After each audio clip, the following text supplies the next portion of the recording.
કરીએ વ્યવહાર પણ અહીંયા આ કડીનો હવે ભાવાર્થ આખો બદલી જાય છે કે વટથી જીવીએ અમે વટથી મરીએ ને વટથી કરીએ વાર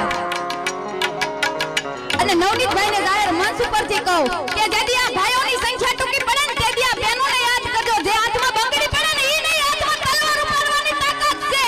આ કોળીની દીકરી બોલું છું અને મેં હિરણભાઈને કીધું હતું કે જ્યાં મારા કોળી સમાજના ભાઈઓ ટૂંકા પડે ને જોકે પડશે જ નહીં બધા હાવજો છે